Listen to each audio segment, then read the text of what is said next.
A la hora de depositar, invertir en cualquier intermediario financiero, tienen que entender primero lo que significa intermediación financiera de acuerdo con la ley. Son aquellas entidades que habitualmente se dedican a captar recursos del público eh, para colocarlos por cuenta y riesgo del intermediario. O sea, el depositante no tiene vela en el entierro, él no decide dónde colocar los recursos, sino que es el intermediario, la cooperativa, el banco, la mutual, quien con base en políticas de ellos y comités deciden colocarlo en créditos personales, créditos empresariales, ¿verdad? Inversiones. Eso es lo primero. Entonces, para él, tiene que entender muy bien el intermediario. ¿Quién es el intermediario? Y eso implica un análisis cualitativo y cuantitativo. Lo primero es la parte cualitativa, que tiene que ver con la estructura de gobierno corporativo precisamente que tiene el intermediario. Esto se refiere a la organización, comités u otros en donde la entidad gestiona los riesgos. La actividad de intermediación financiera está sujeta a una familia de riesgos diversos. La más conocida, la familia de los riesgos de crédito.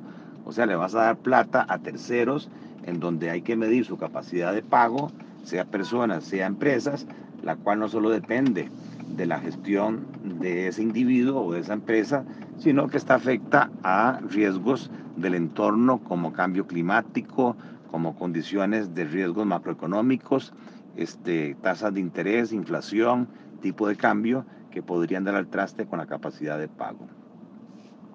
En segundo lugar están los riesgos operativos de la gestión propia, cómo están manejando los riesgos de fraude interno, externo, tecnológico, legales, ¿verdad?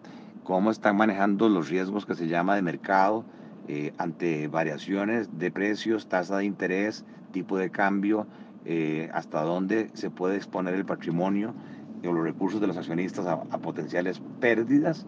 Y está el riesgo reputacional, que con base en un rumor fundado o infundado, se puede afectar el prestigio del intermediario y generarse una salida masiva de recursos, de retiros.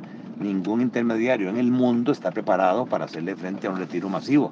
Por eso se llama una intermediación fraccionada, porque de lo captado del público se mantiene un porcentaje por ley depositado en el Banco Central, en el caso de Costa Rica un 15%, que es el encaje mínimo legal, y ya depende de cada entidad, de su apetito de riesgo y sus análisis de políticas de liquidez, una reserva adicional o reserva excedente con títulos valores muy seguros y líquidos para hacerle frente a un eventual retiro de fondos. Pero si todos los depositantes retiran los fondos, ningún banco en el mundo está preparado, porque el negocio es transformar plazos. Se capta a la vista y una fracción se coloca a plazos mayores y ahí se obtiene un margen mayor.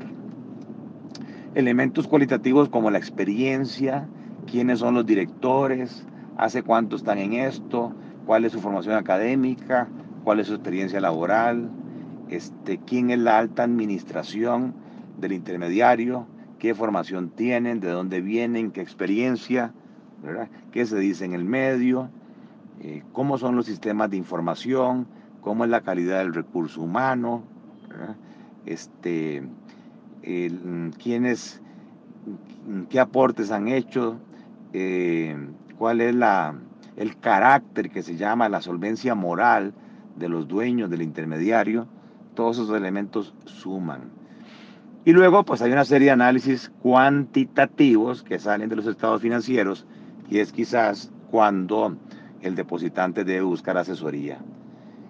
Tiene que entender reglas de oro, que entre mayor sea la tasa de interés que le ofrezcan por sus ahorros, no importa el intermediario que sea, necesariamente va a asumir mayores riesgos en la colocación de esos recursos para poder obtener una tasa de interés de los préstamos o de las inversiones mayores que la tasa que tiene que pagarle al depositante para que tenga sentido el negocio.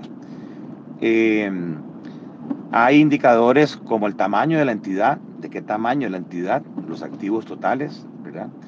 Hay indicadores de cartera de crédito, que es el principal activo, representa como entre un 70-80% de todos los activos. Entonces hay que preguntarse en qué está esa cartera.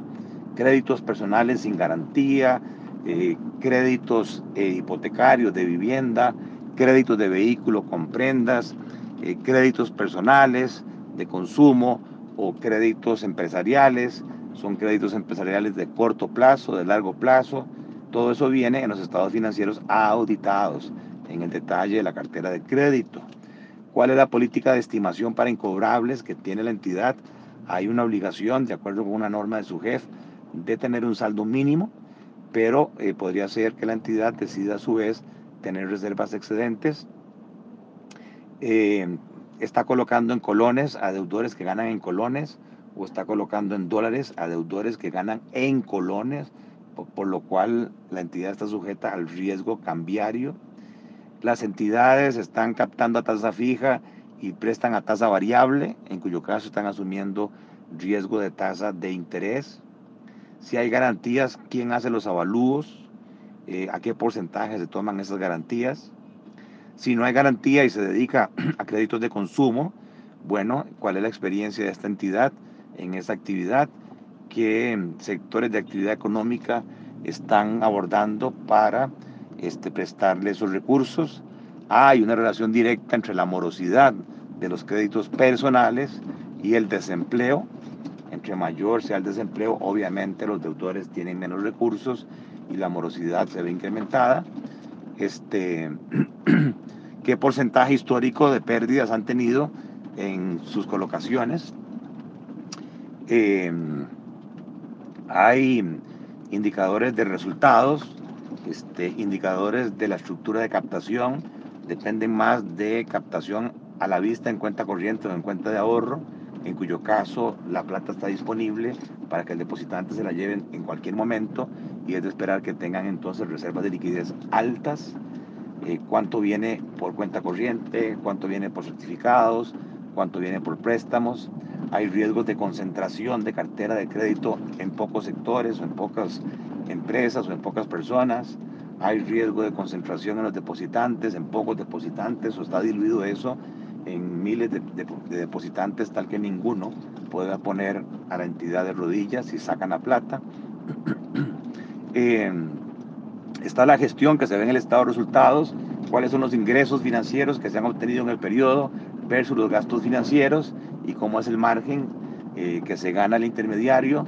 Tienen venta cruzada, están generando ingresos por comisiones, porque adicionalmente a crédito sacan otros servicios de las empresas o de los deudores personales. ¿Cómo es la eficiencia operativa de la entidad? ¿Qué porcentaje de sus ingresos pagados los gastos financieros se van gastos operativos? La banca costarricense en general y los intermediarios son muy ineficientes. En el mundo ya estos porcentajes de eficiencia operativa rondan el 40%. Aquí tenemos entidades que están en el 80-90%. ¿Cómo es la rentabilidad del negocio? ¿Qué tan apalancados están? La calidad del recurso humano, ya decía. Y hay indicadores de calce de plazos ya muy sofisticados para ver si hay una concordancia entre la recuperación de los activos versus los vencimientos de los pasivos.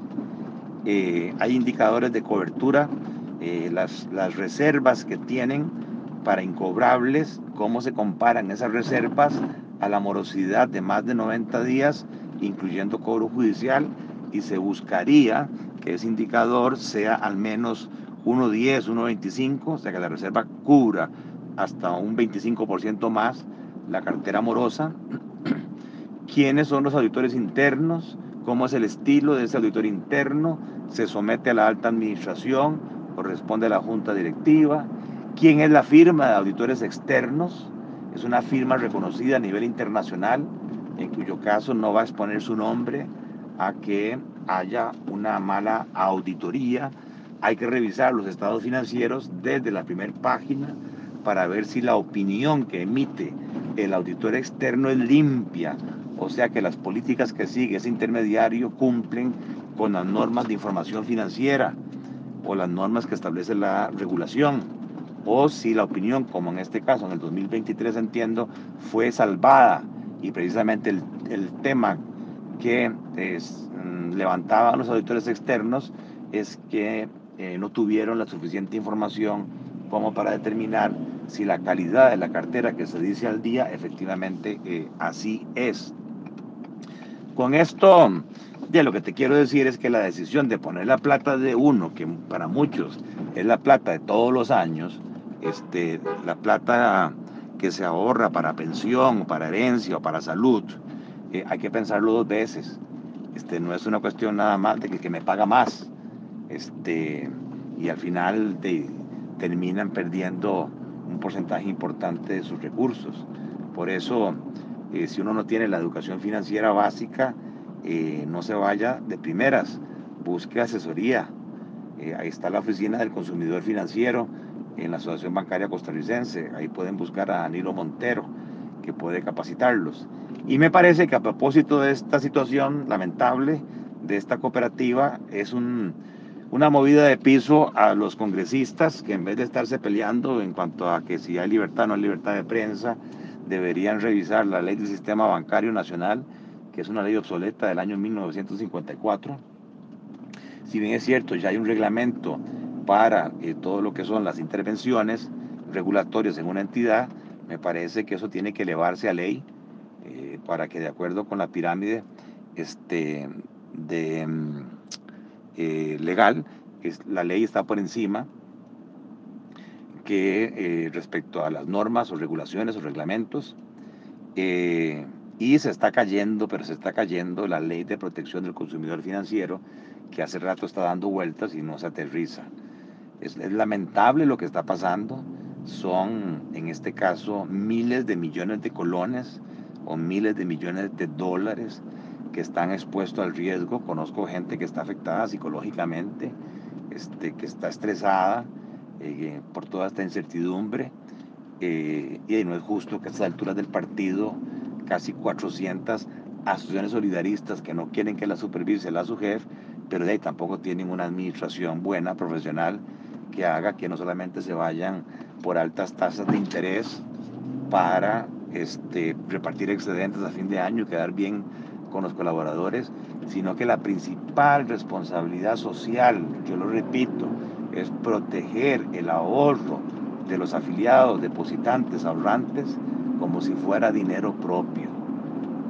No se vale que esta actividad que permite niveles de apalancamiento de 12 a 1, o sea que por cada dólar que ponen los dueños o afiliados pueden tomar recursos de terceros, del público, hasta 12 veces, ande por la libre. También una llamada de atención, habría que ver si la actuación de la superintendencia fue a tiempo, porque esto hace rato que andaban los runrunes, o si hubo lentitud en la intervención, en cuyo caso, pues lamentablemente las pérdidas serían mayores de lo que hubiese sido si se interviene antes. Y esto es una señal de alerta para advertir de que no solamente se debe ir uno por lo que dice el papel, como dicen los chinos, el papel aguanta lo que le pongan. Entonces hay que crear ese sexto sentido, ese colmillo, que con solo mirar a los ojos a quien está administrando esa entidad, ya uno tiene una percepción si esta gente está actuando responsablemente en el manejo de sus recursos o no. El CONACYT, la SUGEF han sido muy claros en sus comunicados que esto es un caso puntual, que no es un caso general de las cooperativas de ahorro y crédito o del sistema financiero, por lo cual yo creo que esto no va a pasar a más en cuanto a un riesgo de contagio, pero sí debe llamar la atención de todos aquellos hierros o fallas que se han tenido para evitar que el sistema financiero costarricense, que maneja ya recursos por casi 70.000 millones de dólares, se siga incurriendo en estas pérdidas, y que también el solidarismo, que maneja recursos muy importantes, se someta, más bien creo yo que es en beneficio de ellos mismos, ¿verdad?, a una supervisión profesional hecha por terceros para garantizar de alguna manera que no se sigan perdiendo los recursos de los trabajadores de esta manera. Es muy bien intencionada el concepto del solidarismo del padre Claudio Solano, pero también es muy triste ver casos como este, en donde por ahorrarse unos 5 ponen a administrar a gente que no entiende del tema financiero, y manejan la cosa como si fuera una pulpería, y cuando pasan estos eventos, pues lamentablemente hay pérdidas. Con esto te completo tu pregunta.